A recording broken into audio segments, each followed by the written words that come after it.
Hello everyone, myself Anushra Soni. Our today's topic is discriminant analysis. Discriminant analysis multivariate analysis of data analysis का part है. Data analysis में 3 तरह के analysis होते हैं. पहला होता है univariate analysis, second one is bivariate analysis and third one is multivariate analysis. Univariate analysis की अगर हम बात करें तो यूनिवेरिएट एनालिसिस में हम ओनली एक ही वेरिएबल की स्टडी करते हैं और इसके अंदर जो कॉमन टेक्निक्स यूज़ की जाती है वो होती है mean, median, mode and standard deviation. अगर बायवेरिएट एनालिसिस की अगर हम बात करें तो उसमें हम रिलेशन बिटवीन 2 वेरिएबल्स निकालते हैं. मतलब हम 2 वेरिएबल की स्टडी अगर कर रहे हैं तो वो बायवेरिएट एनालिसिस कहलाएगा. अब बायवेरिएट एनालिसिस की जो टेक्निक्स हैं जिसको हम बायवेरिएट एनालिसिस को सॉल्व करने के लिए यूज़ करते हैं वो क्या है आपकी T test, correlation, bivariate regression and ANOVA. ये मोस्ट कॉमन टेक्निक्स हैं और भी बहुत सारी टेक्निक्स होती हैं. Third one is multivariate analysis. Multivariate analysis वो एनालिसिस होता है जहाँ पर मोर देन 2 वेरिएबल्स की स्टडी की जाती है. अब मोर देन 2 वेरिएबल्स की स्टडी करने के लिए हमें कुछ टेक्निक्स भी चाहिए. तो वो जो टेक्निक्स होती हैं वो होती है मनोवा हो गई आपकी, मल्टीवेरिएट रिग्रेशन हो गई, लॉजिस्टिक रिग्रेशन हो गई और डिस्क्रिमिनेंट एनालिसिस हो गए. तो आज का हमारा टॉपिक क्या है? Discriminant analysis. ये एक तरह का मल्टीवेरिएट एनालिसिस का पार्ट है जिसके अंदर मोर देन 2 वेरिएबल्स की हम स्टडी करते हैं.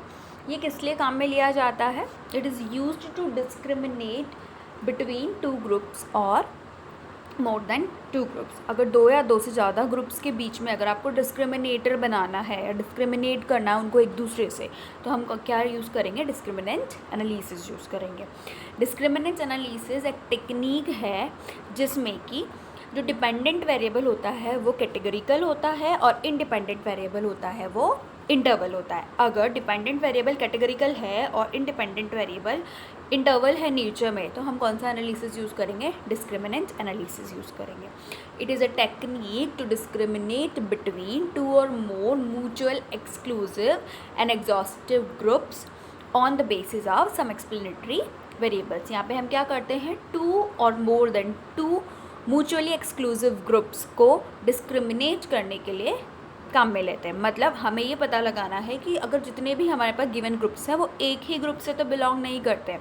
मान लीजिए कुछ ग्रुप्स हैं, मैंने पॉपुलेशन के कुछ ग्रुप्स लिए हुए हैं, तो उन ग्रुप्स का अगर मुझे पता लगाना है, अगर मोर देन 2 ग्रुप्स हैं और उन ग्रुप्स का मुझे पता लगाना है कहीं ये सेम पॉपुलेशन से ही बिलोंग तो नहीं करते हैं, तो मैं कौन सा एनालिसिस काम में लूँगी? डिस्क्रिमिनेंट एनालिसिस काम में लूँगी. अब डिस्क्रिमिनेंट एनालिसिस होते हैं 2 टाइप्स के, लीनियर डिस्क्रिमिनेंट एनालिसिस और मल्टीपल डिस्क्रिमिनेंट एनालिसिस. जब भी डिपेंडेंट वेरिएबल की 2 कैटेगरीज होती है जैसे अडॉप्टर और नॉन अडॉप्टर, तो वो क्या हो गया? लीनियर डिस्क्रिमिनेंट एनालिसिस हो गया.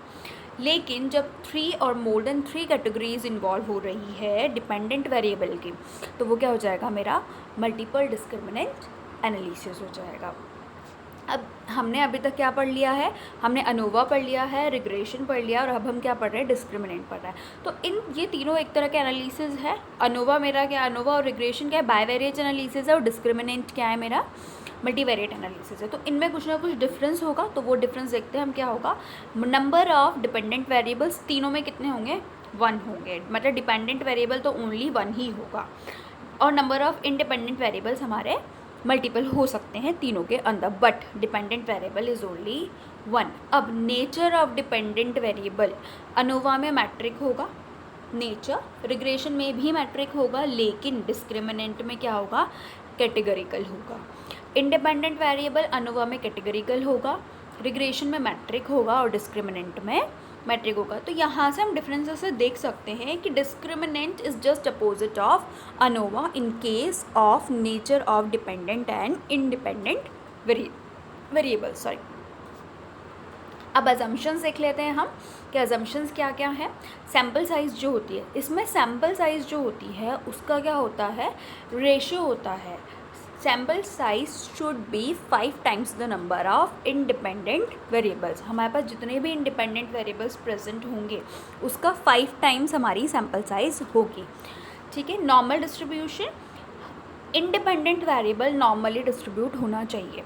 ये नेचर होना चाहिए. प्रोबेबिलिटी डिस्ट्रीब्यूशन जो है इंडिपेंडेंट वेरिएबल का वो कौन सा होना चाहिए? नॉर्मली डिस्ट्रीब्यूटेड होना चाहिए.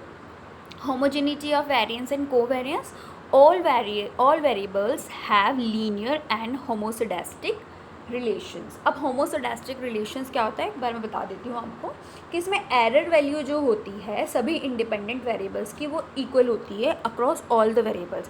If error value is same across all the variables of the independent variables और the values of the independent variables then it is called homoscedastic relation. तो यहाँ पे एरर टर्म जो होनी चाहिए वो इक्वल होनी चाहिए और यहाँ पे जितने भी वेरिएबल्स हैं उनके बीच में क्या होना चाहिए, लीनियर और होमोसेडास्टिक रिलेशन होना चाहिए. Outliers should not be present in the data. Discriminant analysis is highly sensitive to the inclusion of outliers. Outliers क्या होता है, जब भी हम डेटा को या फिर एट्रीब्यूट्स को प्लॉट करते हैं टू वेरिएबल्स के अकॉर्डिंग, तो जैसे एक्स में एक वेरिएबल ले लिया, वाई में एक वेरिएबल ले लिया और मैंने डेटा पॉइंट्स को प्लॉट किया, तो डेटा पॉइंट्स हर एक डेटा पॉइंट्स एक दूसरे से नियरेस्ट होते हैं, लेकिन जो सबसे लीस्ट सबसे फारदेस्ट डेटा पॉइंट होगा जो कि इन सब के सिमिलर नहीं होगा, जो इन सब के साथ ग्रुप नहीं होगा, उसको हम क्या बोलेंगे, आउटलियर बोलेंगे. नॉन मल्टी कॉलिनियरिटी, यहाँ पे कोई भी मल्टी कॉलिनियरिटी नहीं होनी चाहिए डिपेंडेंट वेरिएबल्स के बीच में. मल्टी कॉलिनियरिटी भी हम देख लेते हैं क्या होता है. टू और more predictor variables are highly linearly related. अगर टू और मोर डिपेंडेंट वेरिएबल्स या independent variables highly linearly related होते हैं तो वो क्या कहलाती है, हमारी मल्टी कोलिनियरिटी. तो यहाँ पे जितने भी इंडिपेंडेंट वेरिएबल्स हैं वो एक दूसरे से लीनियरली रिलेटेड नहीं होने चाहिए. That should not be related to each other. Sixth is mutually exclusive. The group must be mutually exclusive with every subject or case belonging to only one group. यहाँ पे जितने भी ग्रुप्स हैं वो exclusive होने चाहिए. मतलब ऐसा नहीं हो कि सारे ग्रुप्स के बीच में कोई ना कोई रिलेशन हो. हर एक ग्रुप अपने आप में एक्सक्लूसिव ग्रुप होना चाहिए. Classification, each of the allocations for the dependent categories in the initial classification are correctly classified. This is the model of discriminant analysis. D equals to B0 plus B1 x1 plus B2 x2 plus B3 x3 up to BK xk. यहाँ पर D क्या है, हमारा discriminant score. Discriminant score हमने D को माना है. हमने पहले अगर आप मेरी वीडियोस देखेंगे तो उसमें मल्टीपल लीनियर रिग्रेशन का या लॉजिस्टिक रिग्रेशन का आपको वीडियो मिलेगा. तो उसमें हम क्या लेते हैं, मतलब कोई भी अगर मल्टीपल लीनियर रिग्रेशन की अगर हम मॉडल देखें तो वो क्या होगा, y is equals to A0 plus B1 x1 या A1 x1 A2 x2. तो यहाँ वहाँ पे जो y होता है वो होता है डिपेंडेंट वेरिएबल, लेकिन यहाँ पे वो डिपेंडेंट वेरिएबल की जगह हमारा क्या आ गया, डिस्क्रिमिनेंट स्कोर आ गया. बीज क्या है यहाँ पे, b मतलब b क्या है यहाँ पे, B1 B2 B3 discriminant coefficient या फिर वेट है, और x क्या है यहाँ पे, इंडिपेंडेंट वेरिएबल है.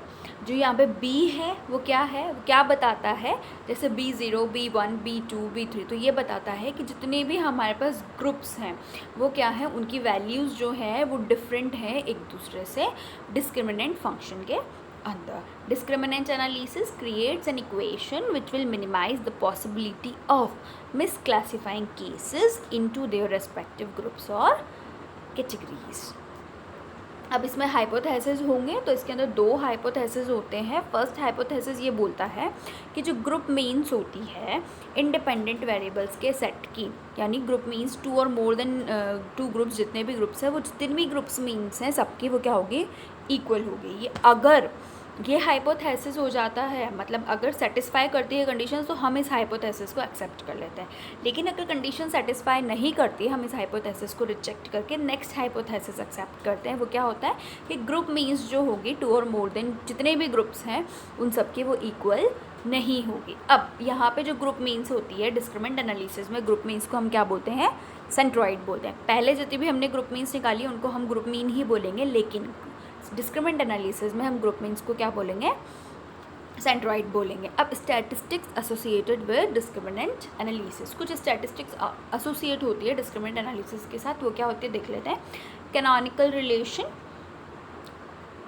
canonical correlation measures the extent of association between the discriminant scores and groups. ये क्या बताता है, it tells us the extent to which the discriminant scores are associated with groups, ये वो एसोसिएशन बताता है कि सिंगल डिस्क्रिमिनेंट फंक्शन की जो सेट ऑफ डमी वेरिएबल्स है उनके साथ क्या एसोसिएशन है।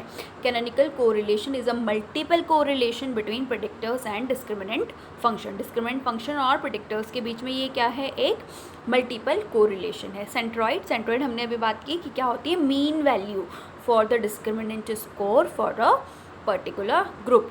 जो मीन वैल्यू होगी पर्टिकुलर ग्रुप की उसको हम क्या बोलेंगे, सेंट्रॉइड बोलेंगे, और डिफरेंट ग्रुप्स की जो मीन्स होगी उनको हम क्या बोलेंगे, ग्रुप सेंट्रॉइड्स बोलेंगे।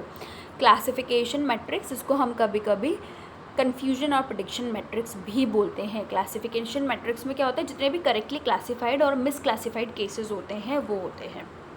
डिस्क्रिमिनेंट फंक्शन कोफिशिएंट्स क्या होते हैं, discriminant function coefficients are the multipliers of variables when the variable are in the original units of measurement. ये वेरिएबल्स के मल्टीप्लायर्स होते हैं जब वो ओरिजिनल यूनिट ऑफ मेजरमेंट में होते हैं, तो अब उन्हें चेंज करना पड़ता है। तो चेंज करने के लिए जिस भी चीज़ से हम मल्टीप्लाई करेंगे तो वो मल्टीप्लायर्स हो गए, और वही हमारे क्या कहलाएंगे, डिस्क्रिमिनेंट फंक्शन कोफिशिएंट कहलाएंगे। क्यों, क्योंकि यहाँ पर डिपेंडेंट वेरिएबल हमारा कैटेगरिकल होना चाहिए और इंडिपेंडेंट वेरिएबल हमारा मेट्रिक होना चाहिए, इसलिए हम यहाँ पर क्या यूज़ करते हैं, मल्टीप्लायर्स को यूज़ करते हैं। F value and their significance, हमने अनोवा में देखा था कि एफ वैल्यू आती है, हम लास्ट में क्या निकालते हैं, एफ वैल्यू निकालते हैं। तो वही यहाँ पे हम क्या निकालेंगे, एफ वैल्यू निकालेंगे। These are calculated from a one way ANOVA with grouping variable serving as a categorical independent variable. Each predictor in turn serve as the metric dependent variable in the ANOVA. Discriminant scores, discriminant scores क्या है हमारा, ये क्या है, these products are summed and added to constant term to obtain the discriminant scores. हम क्या कर रहे हैं यहाँ पे, कोफिशिएंट्स को वैल्यू ऑफ वेरिएबल्स के साथ मल्टीप्लाई कर देते हैं और उसका जो प्रोडक्ट आता है उन सबको ऐड करके एक टर्म निकलती है हमारे डिस्क्रिमिनेंट स्कोर, जो जिसकी हमने इक्वेशन देखी थी, that is D. Eigen value, eigen value क्या होता है, ratio between group to the within group sum of square. Sum of squares निकालना पड़ता है हमको विद इन ग्रुप और बिटवीन द ग्रुप्स, हमने अनोवा में देखा है। तो वही सेम हम यहाँ पे निकालेंगे आइगन वैल्यूज़ भी। तो eigen values is the ratio between group to within group sum of squares. Large eigen values imply superior functions.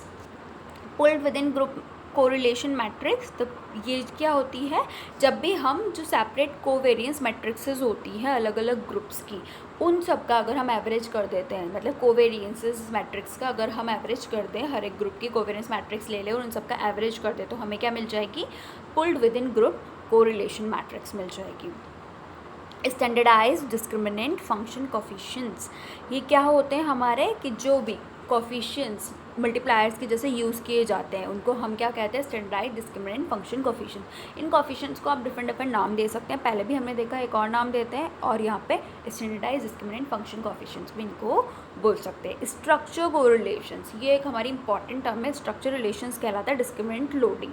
अब डिस्क्रिमिनेंट लोडिंग क्या होता है, D is equals to B0 plus B1 x1 plus B2 x2 plus B3 x3 up to number of variables that is k।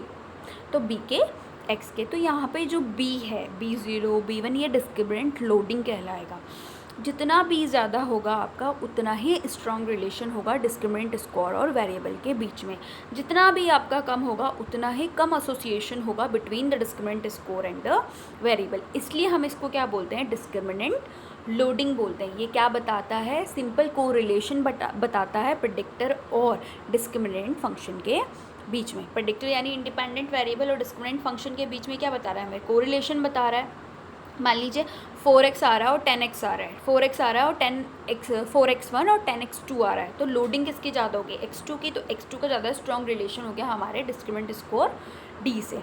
Group means and group standard deviations, ये हम क्या करते हैं, हर एक प्रेडिक्टर ग्रुप के लिए मेज़र करते हैं। ग्रुप मीन्स यानी सेंट्रॉइड और standard deviation of Wilks lambda, इसको हम कभी कभी यू स्टैटिक्स भी बोलते हैं। Wilks lambda for each predictor is the ratio of within group sum of squares to the total sum of squares. इसकी जो वैल्यू वेरी करती है वो कहाँ से करती है, 0 to 1। Total sum of squares क्या होता है, कि sum of squares between the groups, sum of square within the groups, अगर इन दोनों का हम एडिशन कर दें तो हमें क्या मिलेगा, टोटल सम ऑफ स्क्वेयर्स। तो विल्क्स लैम्डा, लैम्डा जो होता है यहाँ पे वो क्या होता है, रेशियो है within group sum of squares to the total sum of squares के बीच में। Large values of lambda indicate that group means do not seem to be different. Small values of lambda indicate group means seem to be different. It is 1 minus r square where r square is canonical correlation. अगर large है value है lambda की तो ये क्या बताएगा कि group means do not seem to be different, कि group means जो है वो different नहीं है, और small value है lambda की तो ये क्या बताएगा कि group means क्या है, different है. It is used to measure how well each function separate cases into groups. It also indicates the significance of the discriminant function and provides the proportion of total variability not explained. Multiple discriminant analysis क्या होता है, when we need to discriminate among more than two groups we use multiple discriminant analysis. This technique requires fitting G1 numbers of discriminant functions where G is the number of groups. इसके जो assumptions होंगे वो same रहेंगे जैसा कि हमने discriminant analysis में देखा है. ये मल्टीपल डिस्क्रिमिनेंट एनालिसिस आपका सीधा सा है कि जब भी डिपेंडेंट वेरिएबल आपका नंबर ज़्यादा हो जाएगा, मोर देन 1 हो जाएंगे, तब हम क्या यूज़ करेंगे, मल्टीपल डिस्क्रिमिनेंट एनालिसिस यूज़ करेंगे. Thank you.